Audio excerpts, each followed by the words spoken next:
1교시 대비 문제 풀어보겠습니다. 예, 지금부터 손끝에서 시작하는 정보통신기술사 저와 함께 시작해 보시고요.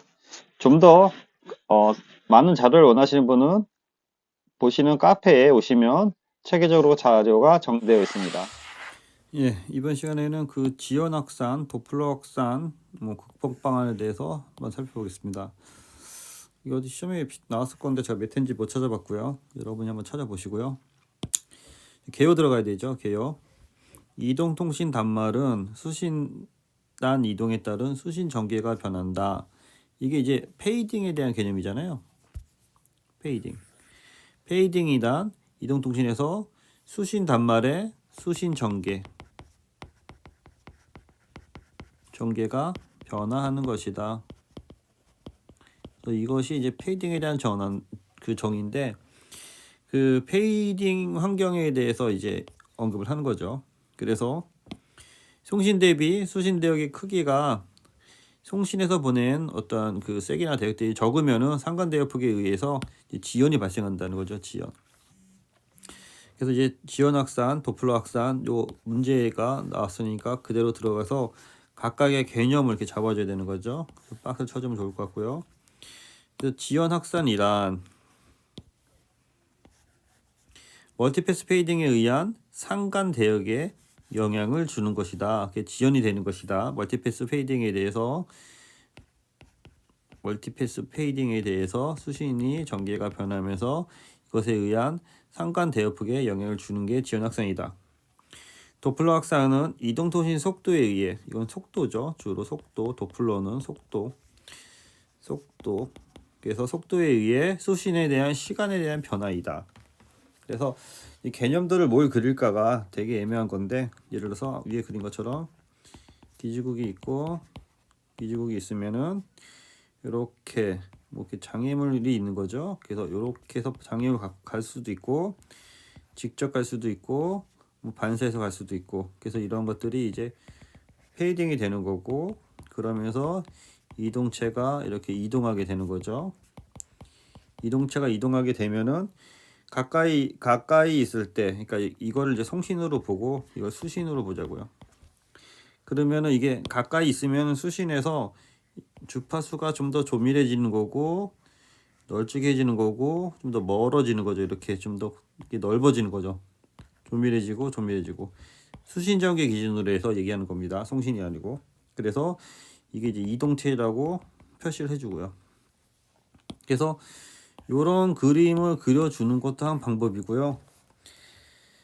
아니면은 여기서 다른 아이디어가 있으면은 다른 방법도 그려주는데, 이게 그림이 참 많거든요.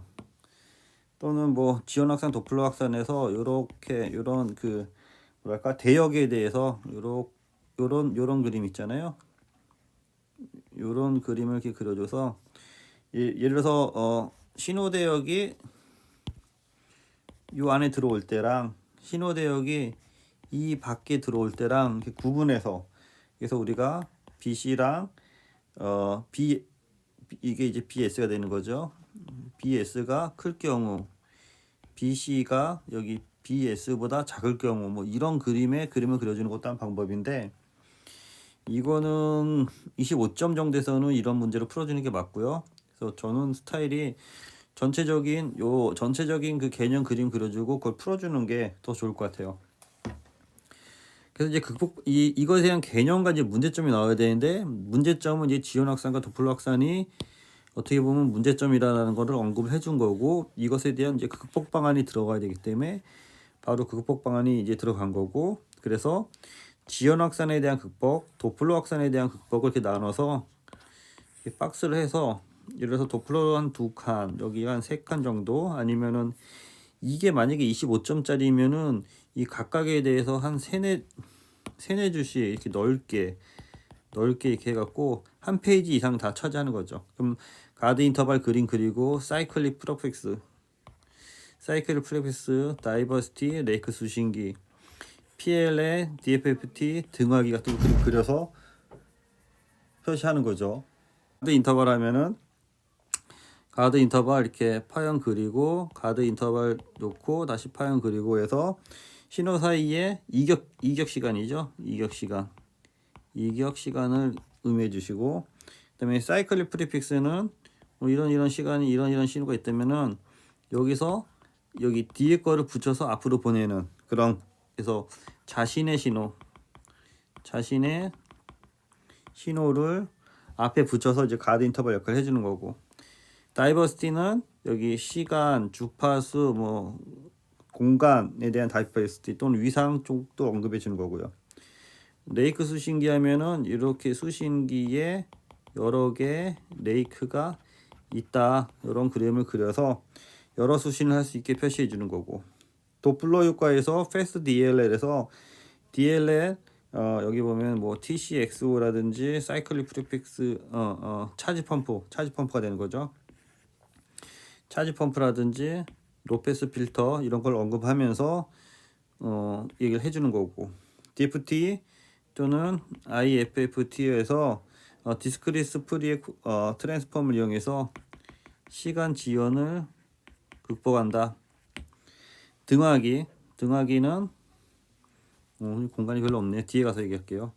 등하기는 요렇게 신호가 왜곡이 되기 때문에 요렇게 사전에 얘를 등화시켜서 원신호를 재생시키는 거죠. 그래서 여기 왜곡 신호고 등화된 신호고 그래서 원신호가 되는 거고, 그래서 사전 등하기를 구성해 준다, 이런 것들을 언급해 주면 좋을 것 같아요.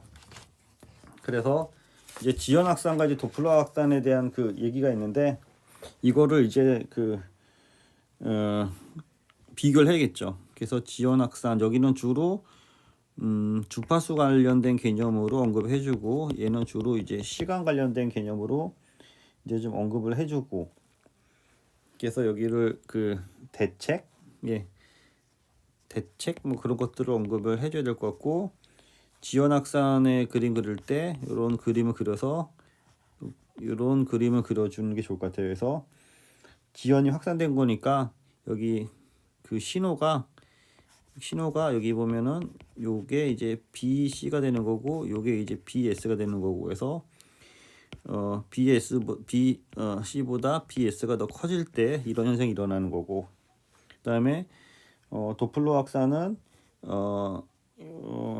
V는 F 람다에서 기반해서, 람다는 F분의 V의 이제 코사인 세타, 요 코사인 세타가 어떻게 보면은 요 이동체의 속도랑 기지국하고의 여기 그 각도, 요 각도에 해당하는 분이기 때문에 그 각도에 대해서 수신에 대한 그 속도에 대한 그 변화가 있기 때문에 여기 속도와 관련이 많다.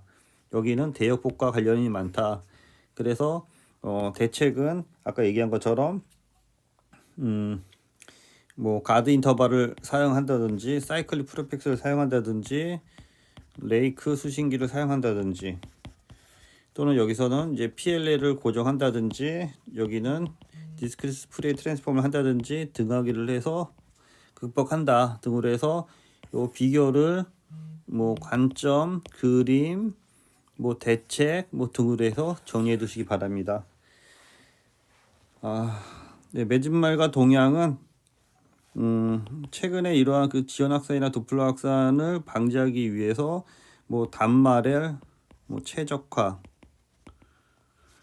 시스템 온 칩에서 뭐 처리 뭐 등으로 해서 여러분이 생각하는 것으로 정리해 주시기 바랍니다. 네, 이상입니다. 수고했습니다.